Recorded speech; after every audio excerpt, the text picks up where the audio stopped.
Today we're going to learn about our new strategy called the focus strategy. So first we're going to talk about, what does the word focus mean? Can you tell me what a focused worker is? It means on task, doing what you're supposed to, concentrating. Good job, great. Now, without talking, can you show me what a focused worker looks like? Oh, I love how you're reading silently. Great job. Okay, so now we're going to determine what unfocused means. What do you think unfocused means? Are you talking? Mm-hmm. Yeah, okay. Looking around the room. Yeah, great job. Thank you. All right, so can you show? So yeah, an unfocused worker is looking around the room, not doing their work, and not being focused.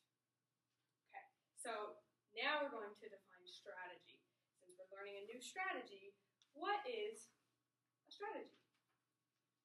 In your words, what would you say a strategy is? Strategy is having a target, a way of getting there. Awesome, yeah. So a strategy is a plan of action that requires a series of events to get something done. So when a good strategy, you are able to stay focused and you're able to get your work done. Great job. Okay, so now we are going to begin learning our focus strategy. The first step is free my mind of distractions. So, what do you think it means to free your mind of distractions? Staying on task. Staying on task, yes, good. What else? How else would you free your mind of distractions? Focusing on what you're teaching me. Focusing on distraction is whatever it is that you're working on, you're not thinking about it. You're not really focusing on it and you're worrying about other stuff like what you're going to do after school or you're daydreaming about that pretty girl in class. Things like that, right? Okay, so sometimes it's hard to concentrate on an assignment when we're in your class. So what do you think that you need to do in order to focus on an assignment? Remind yourself. So sometimes we're going to remind ourselves that we need to keep working. Remind yourself that you have schoolwork and you need to finish the schoolwork. Then you can go back to daydreaming. Yes. So our next step is going to be organize myself. What do you think organize myself means? Having your things in line. Having your things in line, right. So when you're organized, do you think that you have all of your materials ready for the assignment that you need to complete? Or are they in your backpack, in your cubby, on your friend's desk? They're ready to be complete. They're ready to go, right? So you can find things when you need them, and you're easily able to complete a job. Great job. This is going to be the second step of the focus strategy. So when we're going through this, we need to make sure that we're organized. So our third step now is going to be check expectations and get started. What do you think check expectations means? Making sure I'm doing what I'm expected to. What you're expected to. So our classroom, we have expectations. They're listed on this side of the wall. It's our classroom expectations, right? You need to raise your hand before you go to the restroom. You need to complete your work before you go and free read. Things like that. Those are our expectations. Great job. And those are the expectations that our classroom has designed. So now we're going to go to our fourth step of the focus strategy, which includes some sub-steps. So our fourth step of our strategy is use help wisely. So, and then we're going to also be looking at our task. So what is a task? An objective. An objective. Great vocabulary.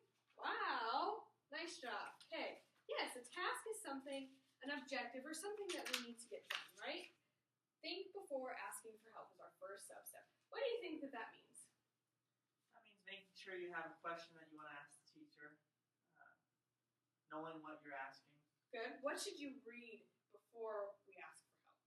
Directions. Directions, right? Sometimes we don't read the directions and we ask Miss C for help and we could have just found the answer in the directions, right?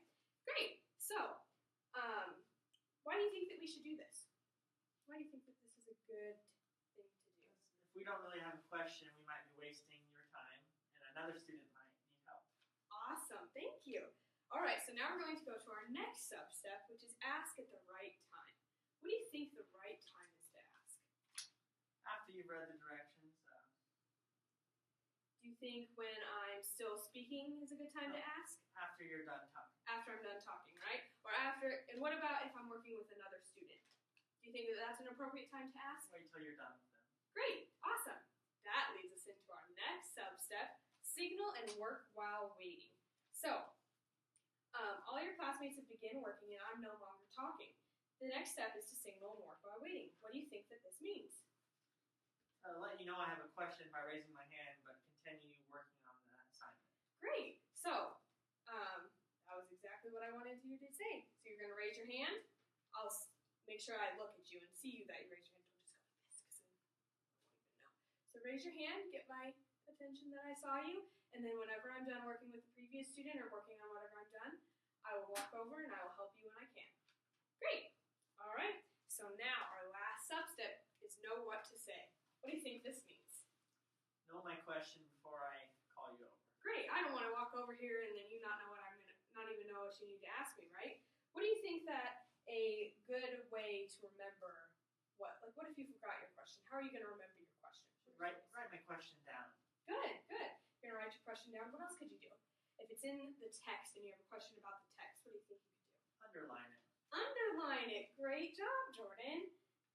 Nice. Okay. So now we talked about our sub-steps. Now I want you to look at our sub-steps, and it's an acronym, TASK. Each step starts with the letter and then spells out task. Great. Now we're going to go back over to our focus strategy, and we're going to finish our last step, our fifth and final step. Supervise myself while working. What do you think that this means? Making sure I'm staying focused on the assignment. Great. So you're making good use of your time. You're getting your work done. No one has to remind you what to do. Good. Okay.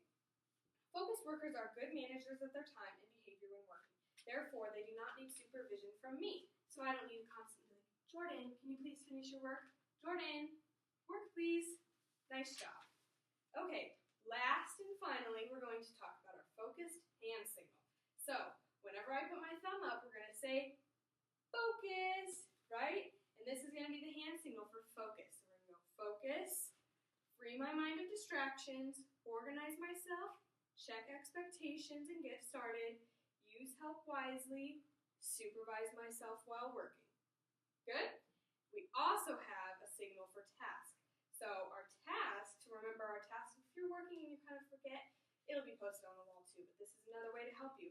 So we're going to remember task by T, think before asking for help, ask at the right time, signal and work while waiting, good, and know what to say.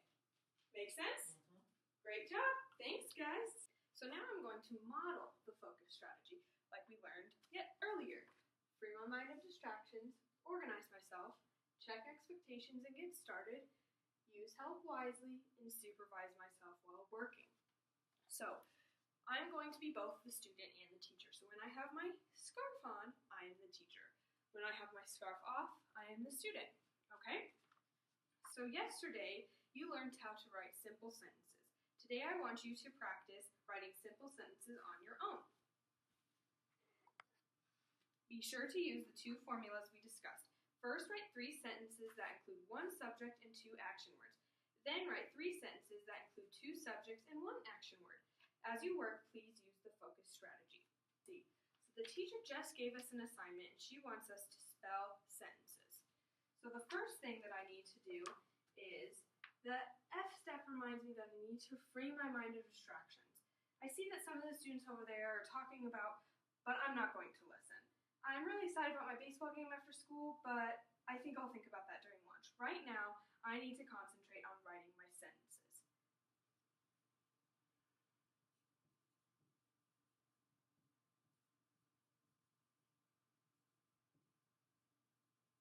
Great.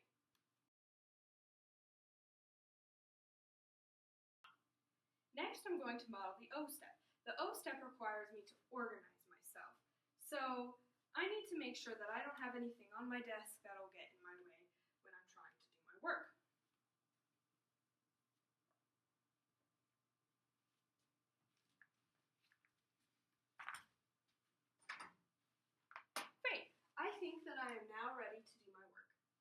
Okay, so next I have to go through the C step. Check expectations and get started. So the C reminds me to check my expectations and get started. I'll just quickly glance at our list of the learning community expectations before I begin. Okay, the one I really need to remember is begin work promptly and stay on task and work until done. Sometimes I get a little distracted. If I do need help, I'll remember to signal and ask by raising my hand before I ask a question. Now I need to get started. I want to finish before lunch.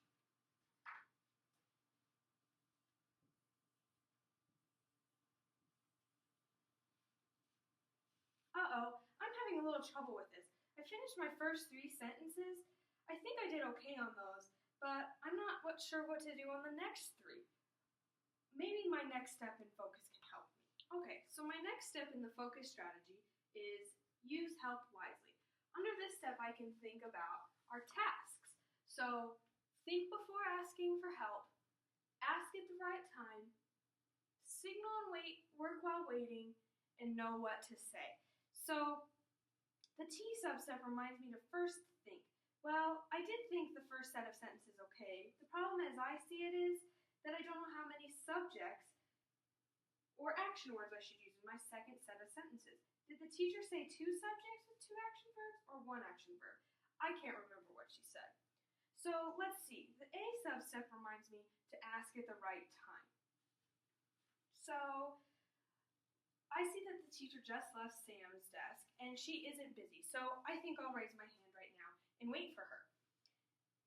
But part of the S step is to work while waiting. So while I'm working, I think I'm going to go through because I know that I is one of my subjects in this sentence, and Sally is one of them, and we is one of them. So I know that I have one subject in each of one of my sentences.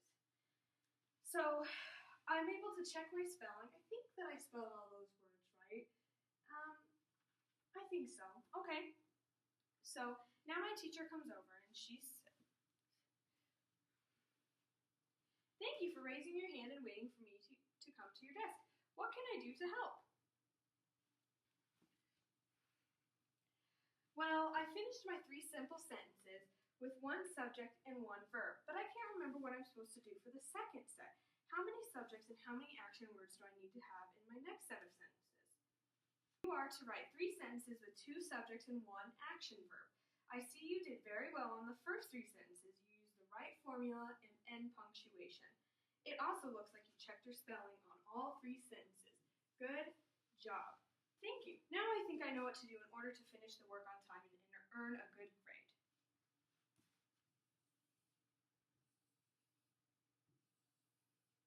The S step reminds me to supervise myself while working. While I'm working, I need to make sure that I will not bother anyone and I'm going to stay focused and